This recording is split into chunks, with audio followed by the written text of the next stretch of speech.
Avant de devenir le complice de nos solitudes, le livre a vécu une longue aventure. Le géniteur-auteur Ruminatem écrit un manuscrit ou un tapuscrit suivant sa méthode d'écriture. C'est ensuite l'étape de la relecture-correction par un professionnel de cet art. Pour nous retracer cette phase très importante, nous appelons l'auteur, Alain Yametti, et sa relectrice-correctrice, Raphaël Jantet. Alain, pouvez-vous nous dire pourquoi vous avez fait appel à Raphaël? J'ai travaillé avec plusieurs correcteurs. J'ai décidé de changer pour vivre une autre méthode. J'ai contacté Raphaël, que j'avais rencontré dans un salon, alors que mon opus était encore en chantier. J'ai exposé de façon lapidaire le thème et sa forme. Elle a accepté le projet. Nous avons fixé un planning prévisionnel, puis j'ai envoyé 3 éléments pour qu'elle pénètre l'environnement du sujet. Un synopsis analytique du texte, la liste des personnages qui sont minutieusement décrits, âge, style, taille, vêtements, habitudes, profession, caractère, rapport relationnel avec les autres. Enfin, j'ai replacé le sujet dans le cadre historique. D'accord. Et cette fois, le cadre et le sujet étaient lequel? Le cadre se situe pendant la Seconde Guerre mondiale, le pacte Ribbentrop-Molotov. 2 étudiants communistes réagissent. L'un accepte, l'autre refuse. Par ce refus, il est exclu du parti. La suite se situe 54 ans plus tard, de fermentation, de la révélation et le drame qui s'ensuit. Raphaël, pouvez-vous nous dire comment vous avez réagi à ce projet? Quelle méthode technique vous avez apportée à Alain pour réaliser cette relecture-correction? Alors, j'avais rencontré Alain au salon de l'année dernière, je ne le connaissais pas plus, et il m'a contacté pour une commande assez surprenante. Y avait-il des contraintes? Alors, je devais analyser une pièce de théâtre. Je ne connaissais rien du sujet, et l'auteur demandait un respect absolu de son texte. Un texte avec un rythme d'écriture qui reproduit l'oral, beaucoup d'ellipses, des points de suspension pour marquer les hésitations.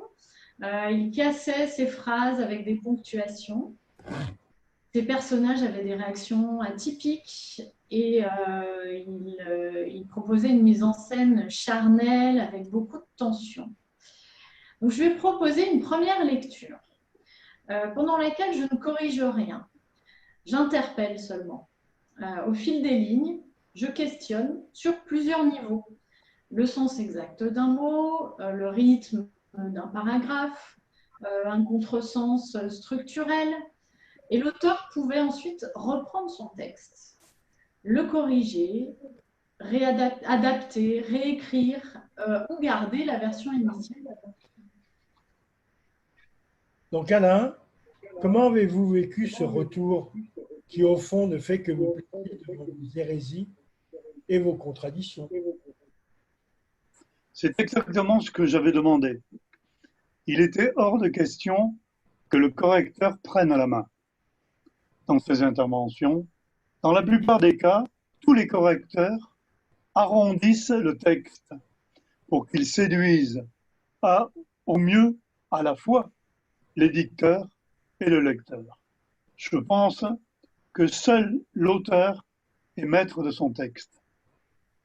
J'ai rectifié les coquilles, puis je me suis penché sur les questions de fond, c'est-à-dire la cohérence, la tension de la mise en scène évolutive vers la chute finale.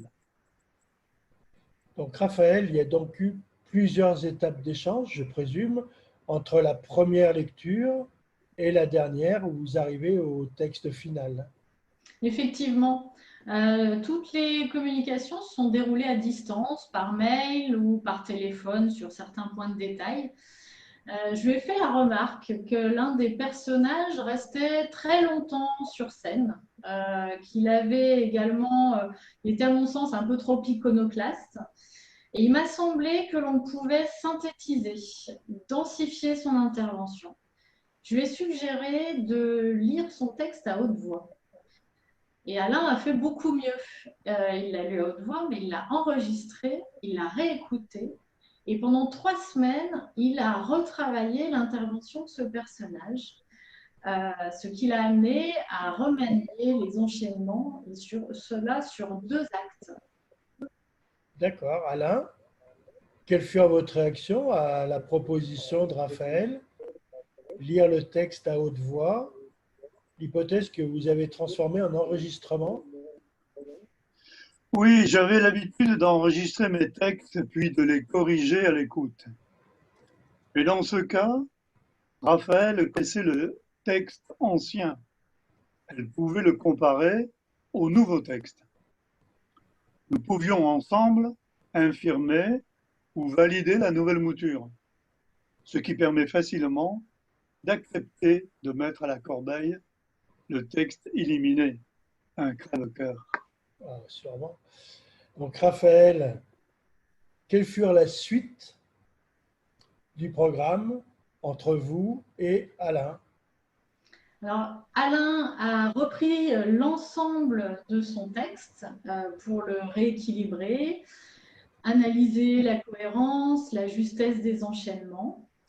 Et puis, il m'a envoyé son fichier, je l'ai relu, corrigé, renvoyé corrigé. Il a pu voir les modifications et je lui ai remis enfin le texte terminé. Un gros travail. Et Alain, quelle était la suite de votre côté? J'ai relu le tout, je l'ai approuvé, puis il est parti pour être habillé et édité. Très bien. Bon, moi j'aurais une question pour tous les deux.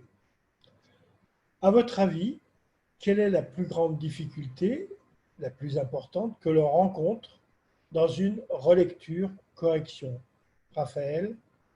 Alors, on peut comparer la relecture-correction d'un manuscrit à la traduction d'une langue étrangère. Un auteur, c'est un style qui repose sur une base culturelle et sur un vécu unique. Or, le correcteur n'a ni la même base ni le même vécu. Cela nécessite d'entrer dans le texte, de le comprendre de l'intérieur. Et se l'approprier est, à mon sens, la plus grande difficulté.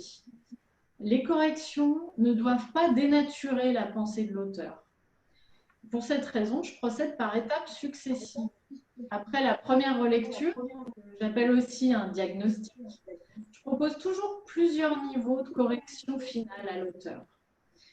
C'est un travail collectif, pas à pas, et l'auteur a toujours le dernier mot. Forcément, donc le dernier mot à l'auteur. Pour vous, Alain, comment ça se passe, cette relation avec la correctrice-relectrice? 2 mots. Avec Raphaël, il y a compétence dans la confiance. L'auteur a besoin d'un calme, regard critique ouvert. L'investissement hiérarchisé temps de Raphaël permet d'accéder sans douleur et progressivement au cœur du sujet.